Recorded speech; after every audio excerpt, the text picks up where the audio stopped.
当某些欧美制作人还在给自己找借口，他们会说我们这个游戏不是给你做的 You are not the audience。 那么请问你们的受众在哪儿呢？你们眼中的目标用户买了你的游戏吗？啊？你从他们那儿赚到钱了吗？这种言论只会被卡普空钉上耻辱柱。一个游戏最需要服务的是它的核心玩家，而核心玩家正在一次又一次地遭受背叛。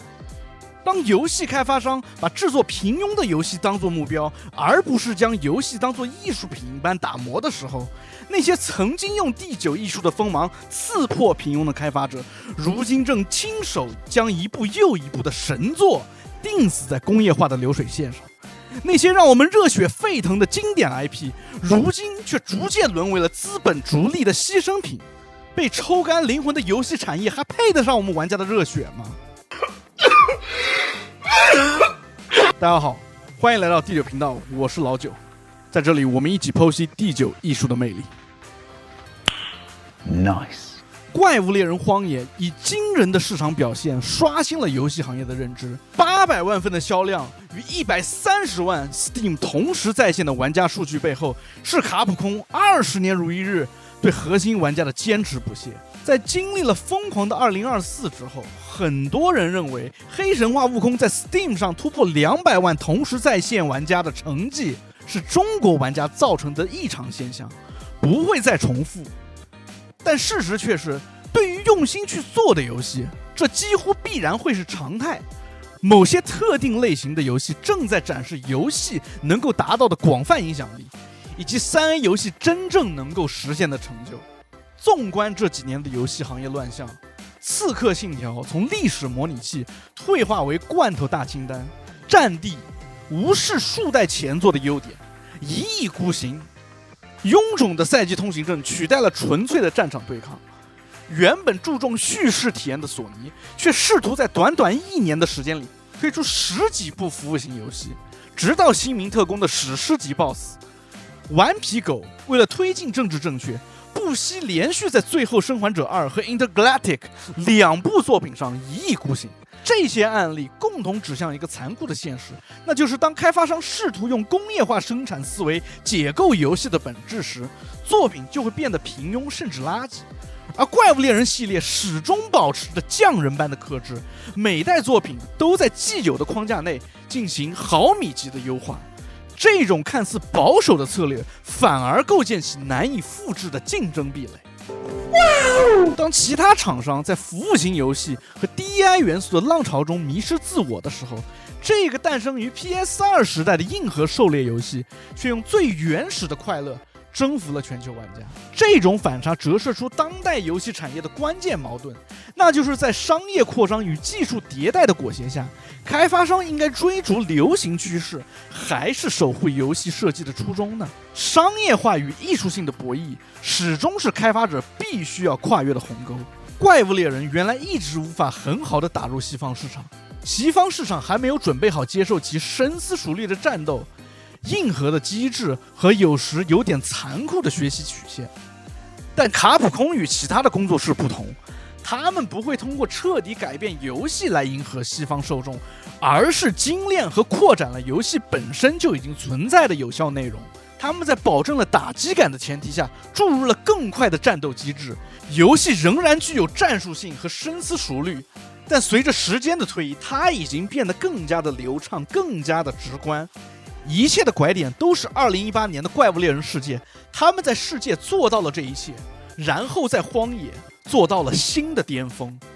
怪物猎人系列选择开放世界，绝非是追逐潮流，而是20年来生态系统逻辑进化的必然延伸。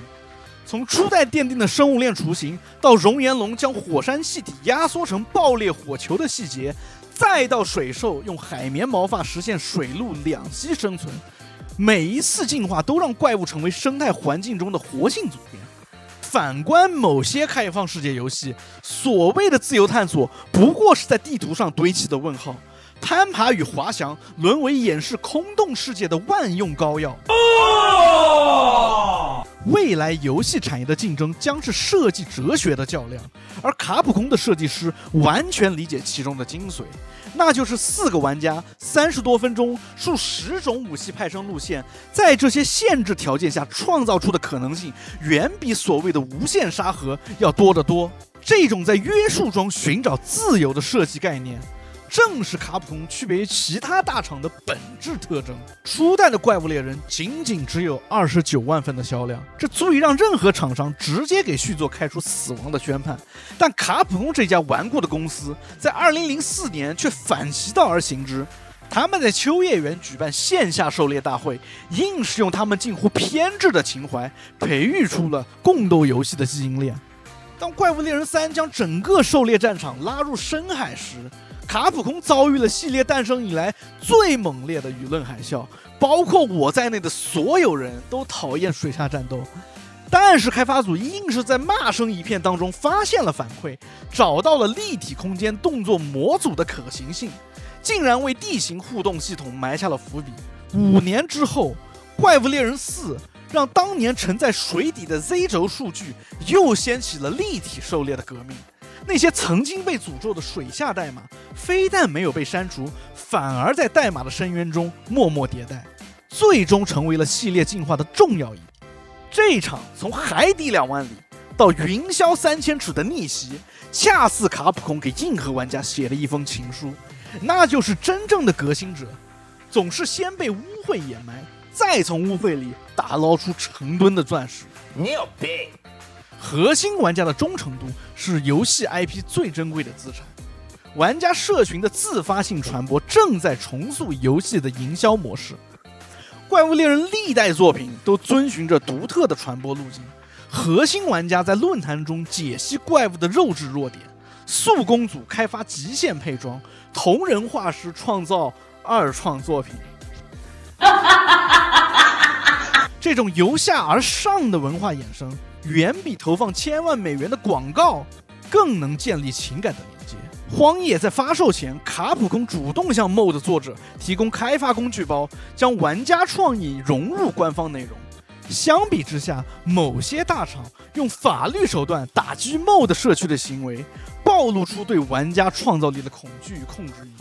当游戏成为服务而非作品，开发者与玩家的关系就从创作者与欣赏者异化成了供应商与消费者的时候，玩家自然会选择不消费以抵制行业的乱象。当某些欧美制作人还在给自己找借口，他们会说，我们这个游戏不是给你做的， You are not the audience。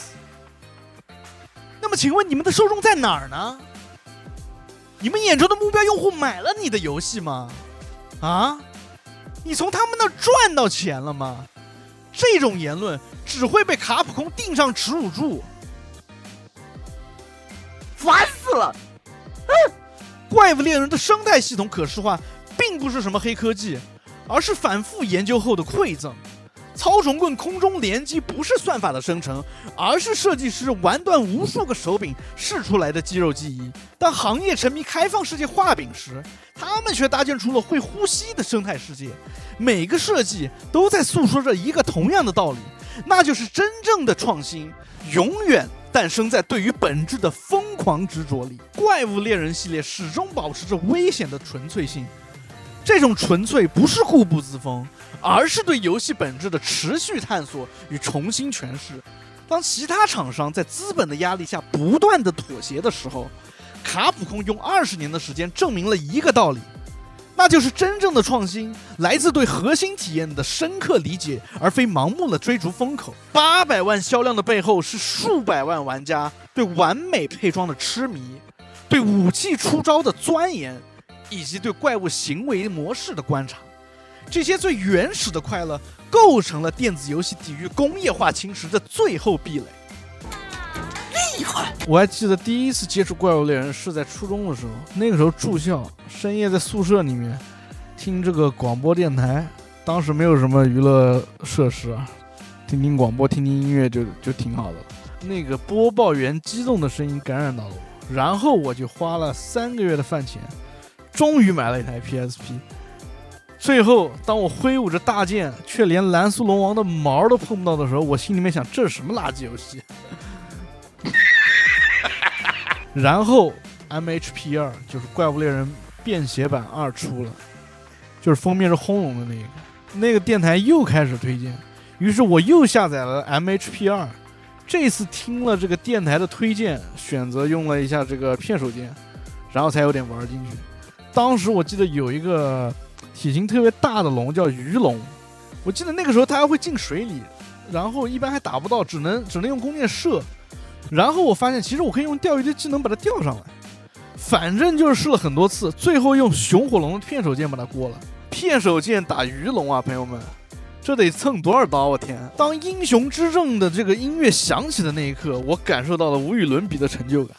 后来我有个同学家里人不让买 PSP， 每天吃完饭就看着我打，然后我打到那个轰龙，也就是封面怪。我相信经历过的人都知道，轰龙初次登场的这一座，它在里面的压迫感有多强，因为它那个大到离谱的判定范围实在是太可怕了，它就然后就咆哮着向你冲过来，特别可怕。我记得我当时拿着铁刀派生的雷属性太刀，我跟我同学说，这个怪要砍300多刀才能死，我得在3次机会的情况下保证不死，砍他300多刀我才能过。然后他说他帮我数，结果我们200多刀就过了。当时我俩特别激动。关于怪物猎人的这种回忆还有很多。Anyways，